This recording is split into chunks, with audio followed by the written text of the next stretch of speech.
নমস্কাৰ বন্ধু বান্ধৱীসকল আপোনালোক সকলোকে পুনৰবাৰ টিপছ অসম ইউটিউব চেনেলটোলৈ স্বাগতম জনাইছো বন্ধু বান্ধৱীসকল এই ভিডিঅ'টোত আমি আপোনালোকক কুকুৰা পালনৰ লগত জড়িত 14টা এনে কিছুমান কথা কম এই কথাকেইটা নজনাকৈ আপোনালোকে কেতিয়াও কুকুৰা পালন নকৰিব ভিডিঅ'টো আপোনালোকে প্ৰথমৰ পৰা শেষলৈ ভালদৰে চাব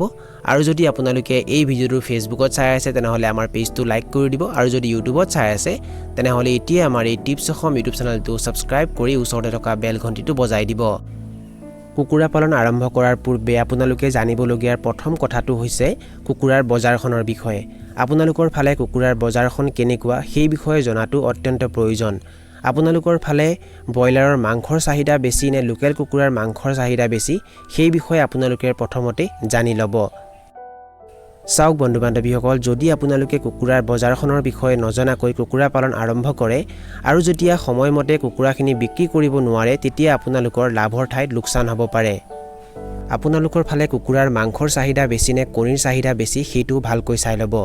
যদি আপোনালোকৰ ফালে কুকুৰাৰ কণীৰ চাহিদা আটাইতকৈ বেছি আছে আৰু তেনে পৰিপ্ৰেক্ষিতত যদি আপোনালোকে যিবোৰ কুকুৰা মাংসৰ কাৰণে ভাল সেইবোৰক বহুপাল দিয়ে তেনেহলে আপোনালোকৰ লোকচান হ'ব পাৰে কিয়নো মাংস উৎপাদনৰ কাৰণে বেলেগ প্ৰজাতিৰ কুকুৰাক বহুপাল দিয়া হয় আৰু কণী উৎপাদনৰ কাৰণে বেলেগ প্ৰজাতিৰ কুকুৰাক বহুপাল দিয়া হয় সেই কাৰণে এই বিষয়টো আপোনালোকে ভালকৈ চালি জাৰি চাব তাৰ পাছতে কুকুৰা পালন আৰম্ভ কৰিব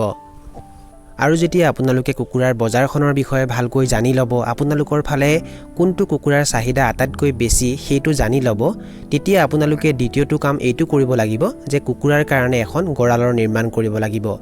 চাওক বন্ধু বান্ধৱীসকল কুকুৰাৰ গড়াল নিৰ্মাণ কৰোঁতে আপোনালোকে বৰ বেছি টকা খৰচ কৰিবৰ কাৰণে প্ৰয়োজন নাই আপোনালোকে একেবাৰে সাধাৰণভাৱে বাঁহেৰেও কুকুৰাৰ গড়াল এখন নিৰ্মাণ কৰিব পাৰে আৰু যদি আপোনালোকৰ বাজেট বেছি আছে তেতিয়া আপোনালোকে অধিক টকা পইচা খৰচ কৰিও কুকুৰাৰ গড়াল নিৰ্মাণ কৰিব পাৰে কিন্তু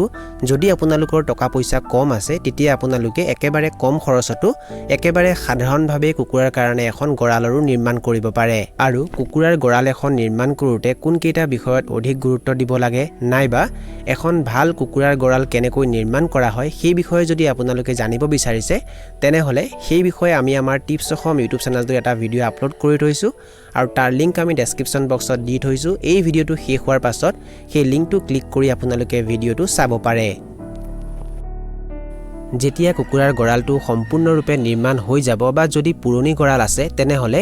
3 নম্বৰ কামটো আপোনালোকে এইটো কৰিব লাগিব যে সেই গড়ালটো ভালকৈ সাফ চিকুণ কৰিব লাগিব চাওক বন্ধু বান্ধৱীসকল কুকুৰাৰ পোৱালি ভৰুৱাৰ প্ৰায় 10 পৰা 15 দিন মান আগত ফাৰ্মখন ভালকৈ সাফ চিকুণ কৰিব লাগে আৰু ফাৰ্মখনত বীজাণুনাশক স্প্ৰে কৰিব লাগে ফাৰ্মখন ভালকৈ সাফ চিকুণ নকৰাকৈ বা বীজাণুনাশক স্প্ৰে নকৰাকৈ কেতিয়াও ফাৰ্মত পোৱালি ভৰাব নালাগে অন্যথা কুকুৰাৰ মাজত বিভিন্ন ধৰণৰ বেমাৰ আজাৰ দেখিবলৈ পোৱা যাব 4 নম্বৰ কাম আপোনালোকে এইটো কৰিব লাগিব যে কুকুৰাক দানা পানী দিয়াৰ যিবোৰ বাচন বৰ্তন থাকে সেইবোৰ সাৰ্ফ আৰু সাবুনেৰে ভালকৈ পৰিষ্কাৰ কৰিব লাগিব আৰু তাৰ পাছত সেই বাচন বৰ্তনখিনিও ভালকৈ বীজাণুমুক্ত কৰিব লাগিব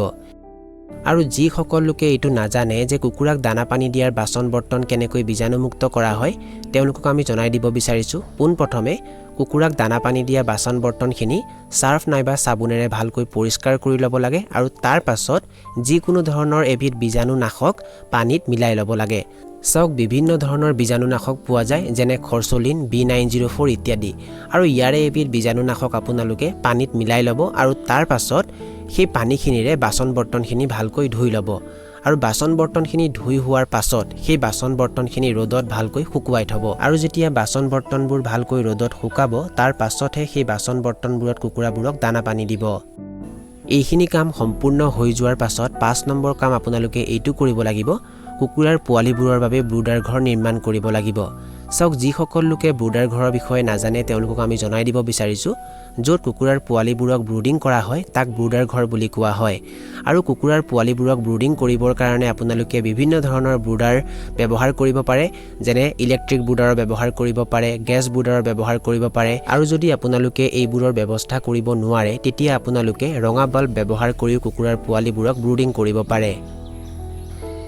আৰু কুকুৰাৰ পোৱালিখিনি আপোনালোকে যিখিনি ঠাইত ব্ৰুডিং কৰিব সেই ঠাইখিনি এনেদৰে ঘূৰণীয়া আকৃতিৰ বনাই ল'ব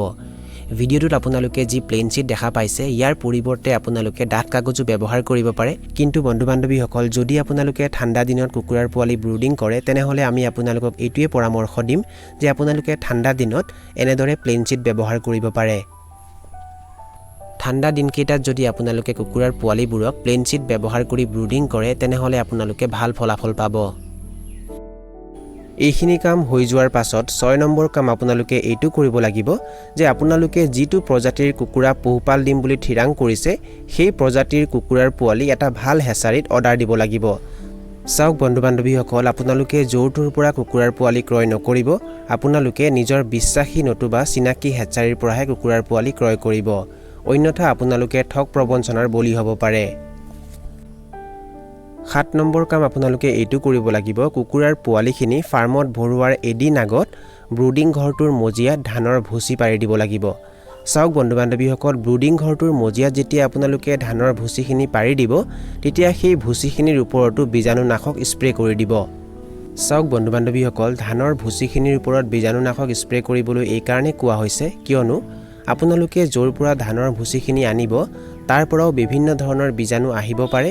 আৰু তাত যদি আপোনালোকে প্ৰথম অৱস্থাতেই বীজাণুনাশক স্প্ৰে নকৰে তেনেহলে সেই বীজাণুসমূহে বিভিন্ন ধৰণৰ বেমাৰ আজাৰৰ সৃষ্টি কৰিব পাৰে আৰু ভুচিখিনিৰ ওপৰত বীজাণুনাশক স্প্ৰে কৰাৰ পাছত তাৰ ওপৰত বাতৰি কাকত পাৰি দিব আৰু বাতৰি কাকতৰ ওপৰতহে কুকুৰাৰ পোৱালিখিনিক ৰাখিব কুকুৰাৰ পোৱালিখিনি যেতিয়া আপোনালোকে ফাৰ্মত ভৰাব তেতিয়া 8 নম্বৰ কামটো আপোনালোকে এইটো কৰিব লাগিব যে কুকুৰাৰ পোৱালিখিনিৰ বাবে মিঠৈ পানী বা গুৰৰ পানীৰ ব্যৱস্থা কৰিব লাগিব চাওক বন্ধু বান্ধৱীসকল কুকুৰাৰ পোৱালিখিনিক প্ৰথম 1 ঘণ্টা কেৱল মিঠৈ বা গুৰৰ পানী খাবলৈ দিব আৰু তাৰ পাছতহে মানে 1 ঘণ্টাৰ পাছতহে সিহঁতক প্ৰি-ষ্টাৰ্টাৰ দানা খাবলৈ দিব 1 পৰা 15 দিন বয়সলৈকে কুকুৰাৰ পোৱালিবোৰক প্ৰি-ষ্টাৰ্টাৰ দানা খাবলৈ দিয়া হয় আৰু 15 দিনৰ পাছৰ পৰা কুকুৰাৰ পোৱালিবোৰক ষ্টাৰ্টাৰ দানা খাবলৈ দিয়া হয় আৰু যেতিয়া ক্ৰমান্বয়ে কুকুৰাৰ পোৱালিবোৰ ডাঙৰ হ'বলৈ ধৰে সিহঁতক গ্ৰোৱাৰ নাইবা ফিনিচাৰ দানা খাবলৈ দিয়া হয় 9 নম্বৰ কামটো আপোনালোকে এইটো কৰিব লাগিব যে কুকুৰাৰ পোৱালিবোৰক এটা ভাল টেম্পাৰেচাৰ মেইনটেইন কৰি ব্ৰুডিং কৰিব লাগিব যদি আপোনালোকে ভাল টেম্পাৰেচাৰ মেইনটেইন কৰি কুকুৰাৰ পোৱালিবোৰক ব্ৰুডিং নকৰে তেনেহলে কুকুৰাৰ পোৱালিবোৰৰ মৃত্যু হ'ব পাৰে বা সিহঁতৰ মাজত বিভিন্ন ধৰণৰ বেমাৰ আজাৰ সৃষ্টি হ'ব পাৰে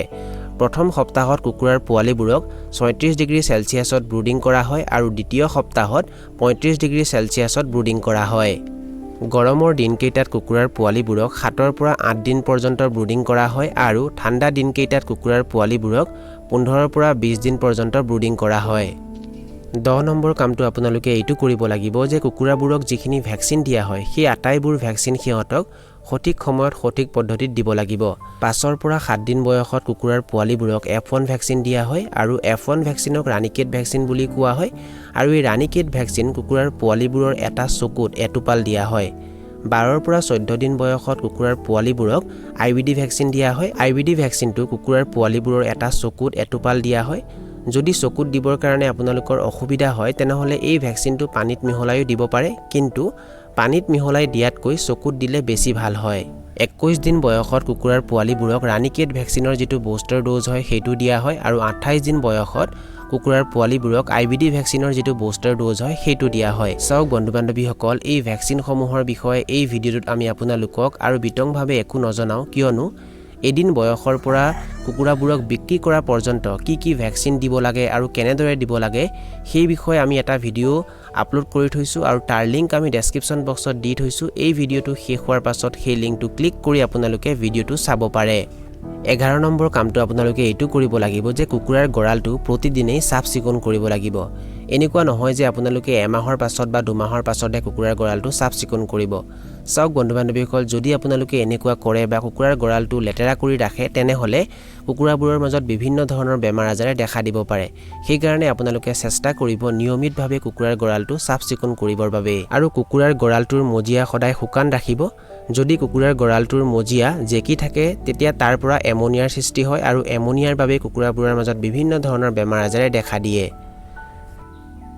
12 নম্বৰ কামটো সপ্তাহত এবাৰ বা দুবাৰ কুকুৰাৰ গৰালটোত বীজাণুনাশক স্প্ৰে কৰিব 13 নম্বৰ কামটো